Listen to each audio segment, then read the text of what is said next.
noite, pessoal,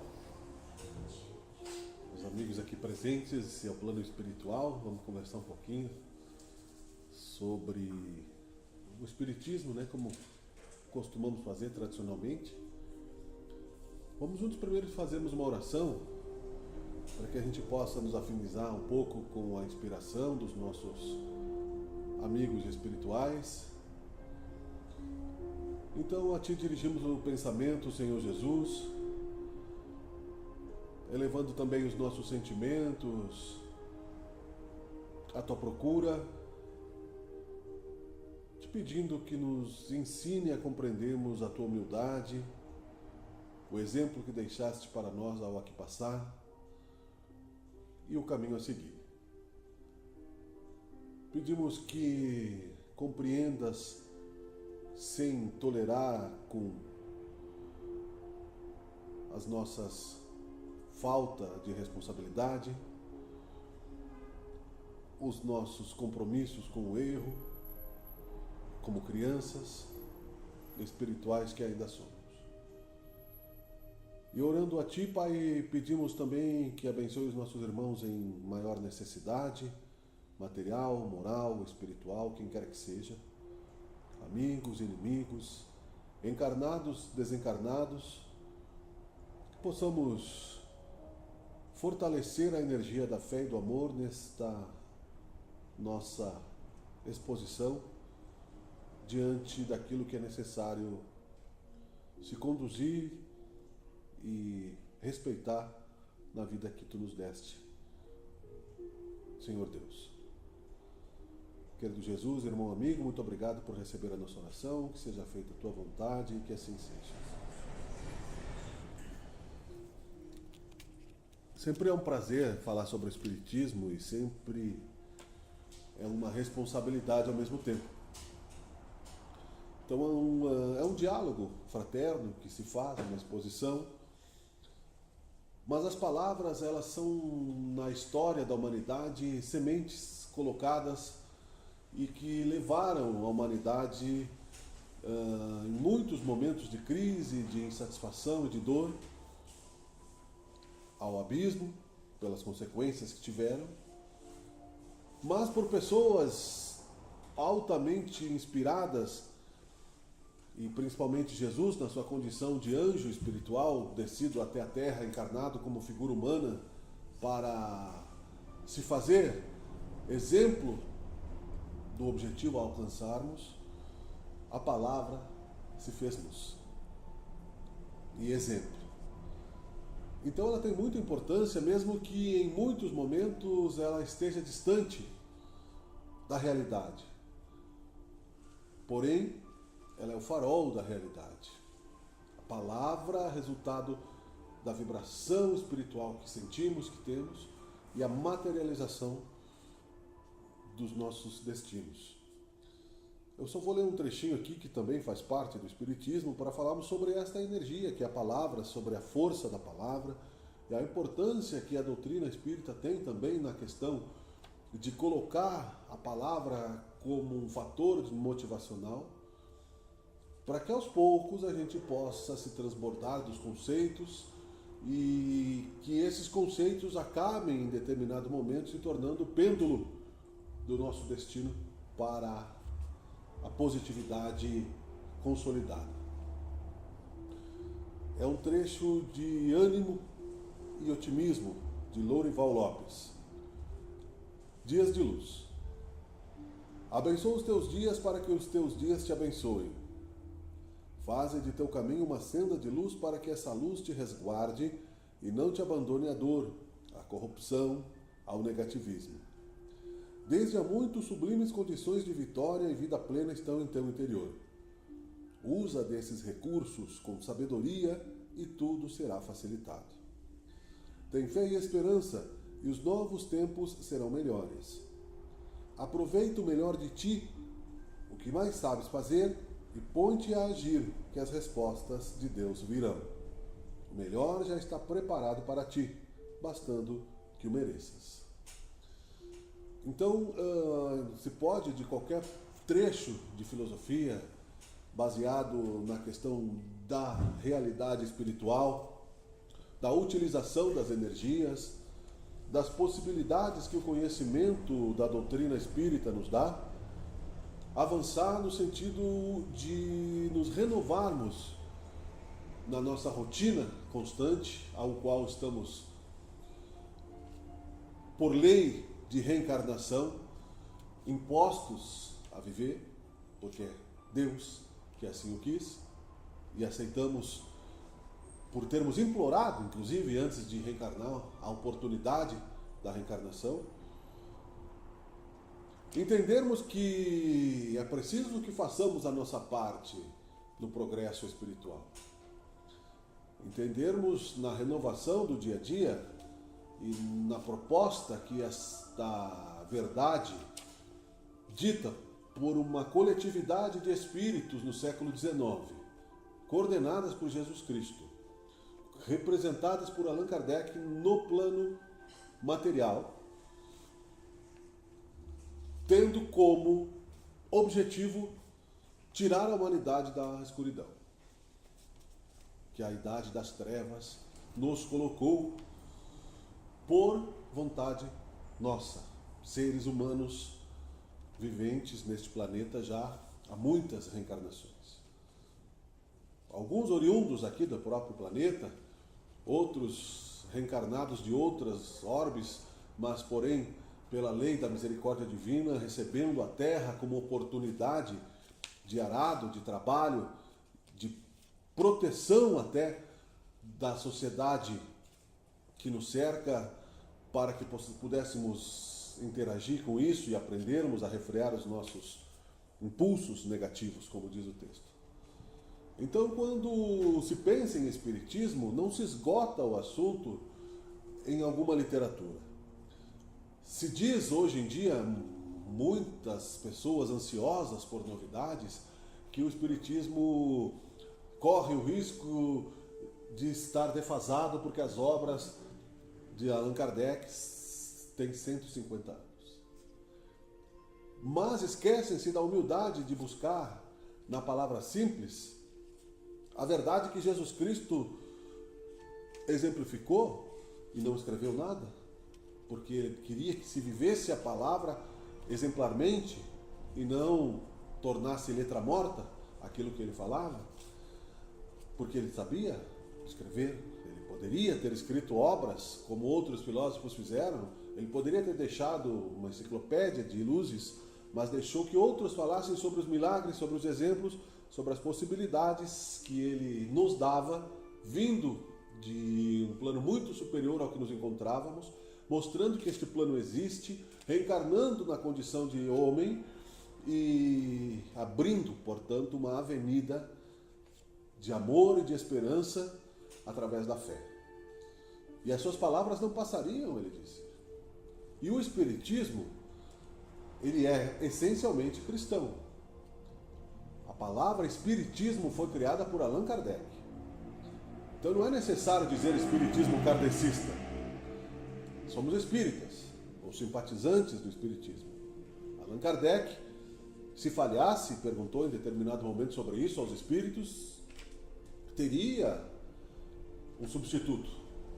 E a sua preocupação com a seriedade da questão era muito grande, porque ele já em muitas vidas vinha buscando este processo evolutivo e encontrou então, após se tornar um pedagogo muito conhecido na França, Allan Kardec, que era o nome da sua encarnação anterior, uma das suas encarnações anteriores, quando foi um sacerdote druida profundamente envolvido com as artes místicas e com as possibilidades de intercâmbio com o plano espiritual que sempre existiram. Então, Allan Kardec não é o criador do Espiritismo, ele codificou a questão do Espiritismo para que nós pudéssemos, então, entender com maior naturalidade de que a vida continua depois da matéria. E que enquanto estamos na matéria, precisamos administrar a quantidade de energia que temos para o bem. Faz parte da nossa escolha, ao acordarmos pela manhã, a sintonia que vamos ter ao longo do dia, se positiva ou se negativa.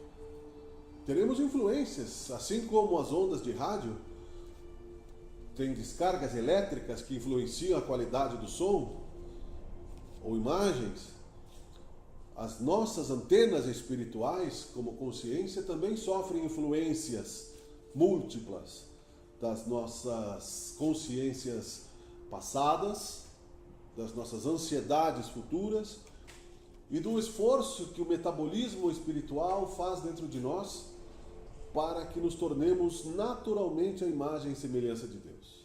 É a vida. A vida, em essência, criada por Deus e que jamais será aniquilada. Mesmo aqueles que fogem pelas portas terríveis do suicídio, tentando encontrar a paz, encontrarão mais angústia do outro lado da carne, porque terão fugido a compromissos importantes que precisa ser realizado ou precisam ser realizados no plano terra, denso, material. Deus só criou a luz. Deus só criou o bem. As obras que não são misericórdia, caridade, amor, o que Jesus Cristo disse, não são de Deus. São as nossas colaborações como seres humanos na oportunidade que temos de dar a nossa parte. Então, se oferecemos a guerra, a vida nos vai dar de volta ao inimigo. Não existe uma guerra de um homem só, nem consigo mesmo. Se nós oferecemos a ira, teremos a contrapartida igual. Mas se nós oferecemos a reflexão de que nós podemos refrear os impulsos primitivos da nossa carne, que ainda estão necessitando de polimento para que nos tornemos criaturas um pouco mais nobres do que já conseguimos ser. Pelo exercício da renúncia, pelo respeito ao núcleo familiar, pela compreensão de que a tentação existe, até mesmo o próprio Jesus foi tentado e deu o exemplo da capacidade de desapego ao imediato, visando um bem maior sobre aquilo que ele queria trazer para a humanidade, que somos nós, porque ele já tinha atingido este grau de evolução. O seu maior sofrimento era ver a nossa cegueira espiritual até hoje.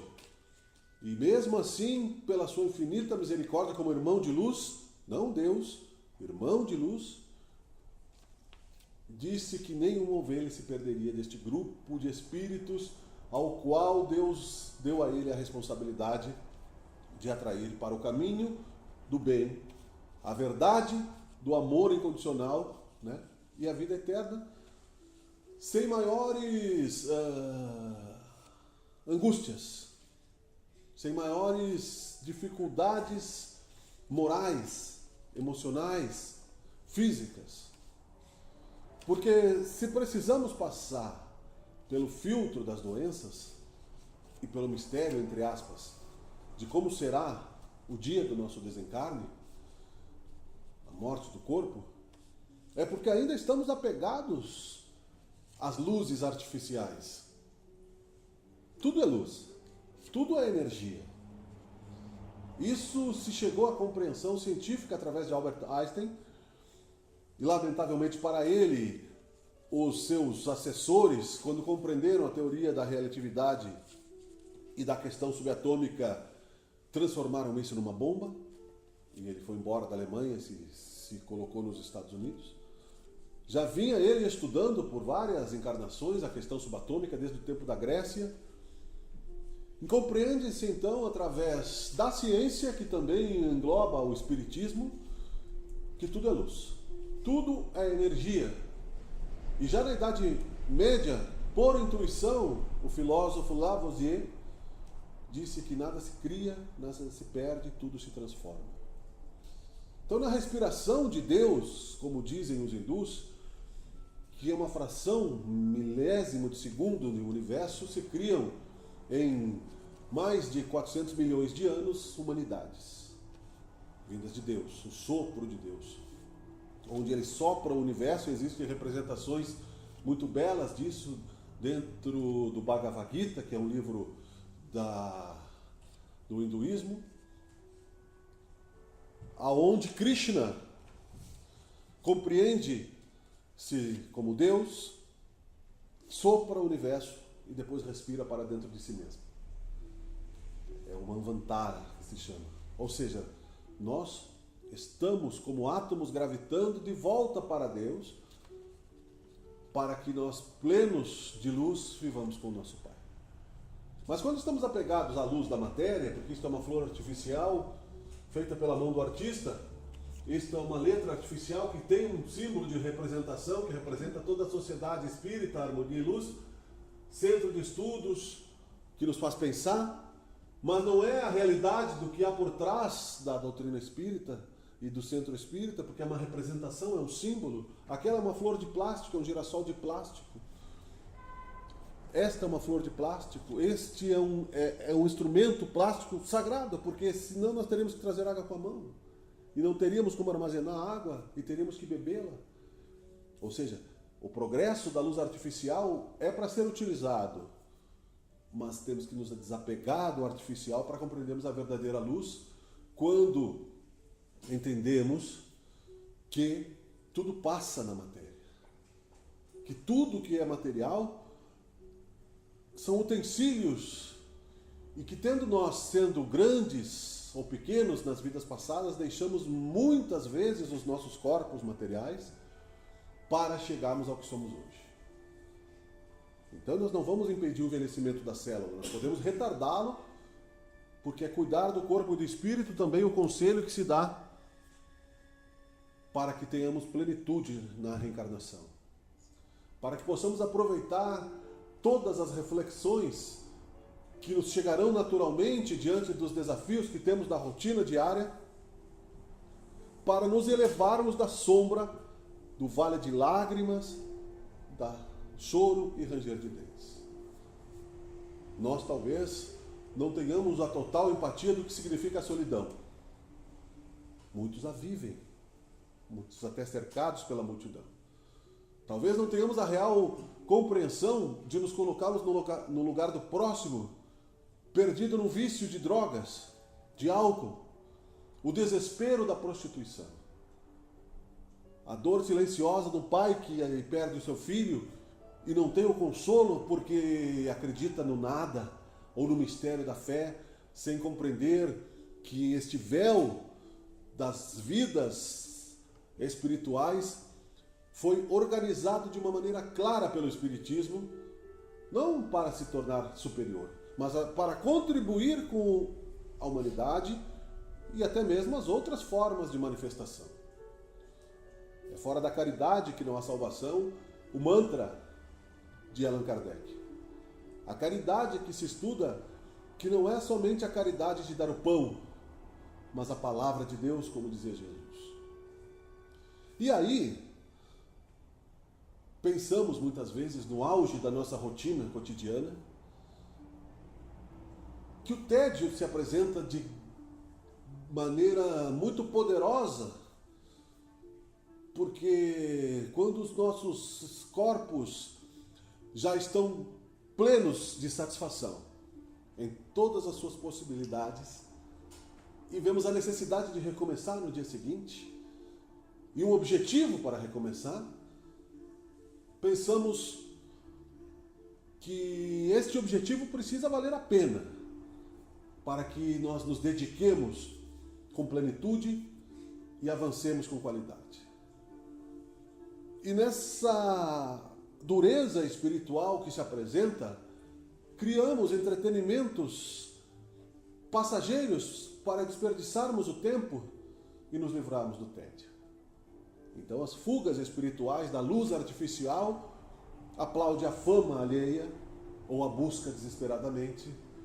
Os espetáculos de hoje nas arenas civilizadas já não são totalmente de sangue, mas são entretenimentos iguais ao da antiguidade, que tiravam o foco da realidade espiritual. O grande objetivo da sombra espiritual era justamente esse: o alimento dos seres inferiores que são contrários ao Cristo e à luz é nos mantermos na ilusão da luz artificial.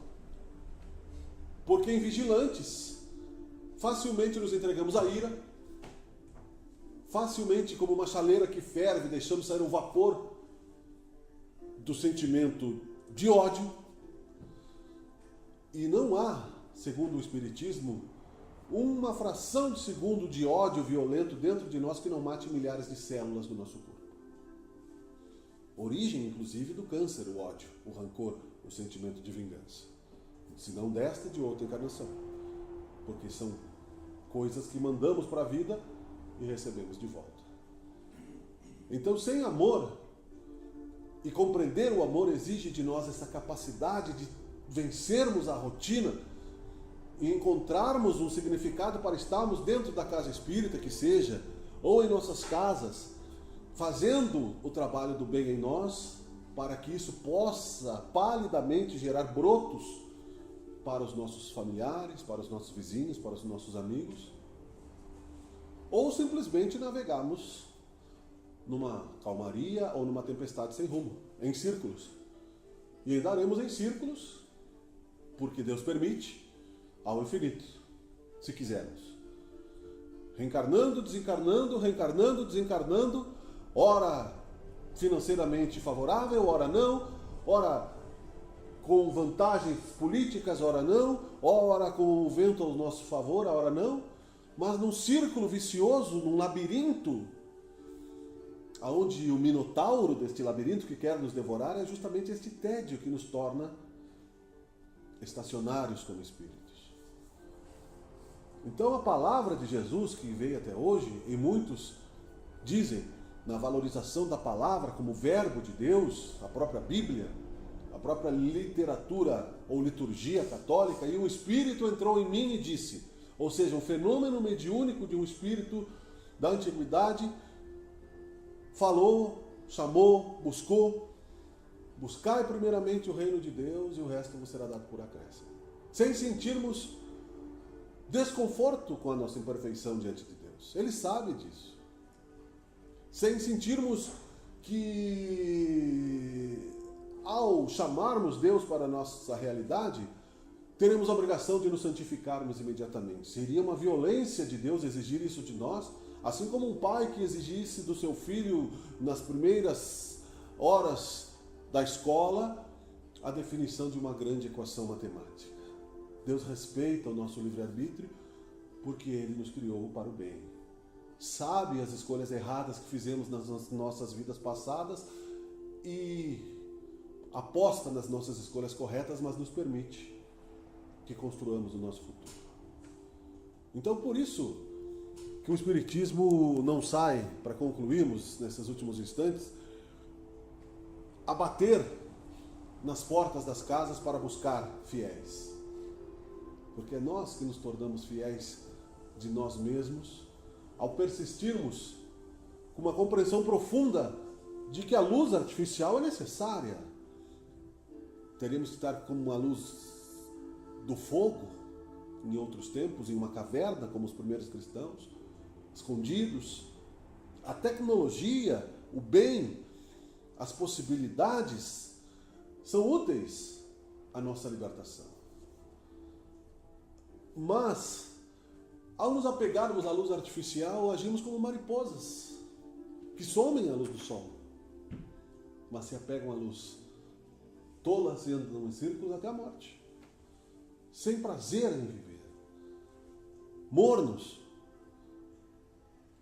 Portanto, a própria psicologia espírita aconselha que, se você está no limbo do sofrimento, no umbral da dor, é melhor que você esteja realmente no fundo do poço ou do que no meio termo, porque você sempre vai achar, sendo negativo, que pode cavocar mais negativamente. Maria Madalena era uma cortesã famosa na época de Jesus, todos sabem, e tinha 20 e tantos anos, mas já estava espiritualmente cansada disso, deste ciclo.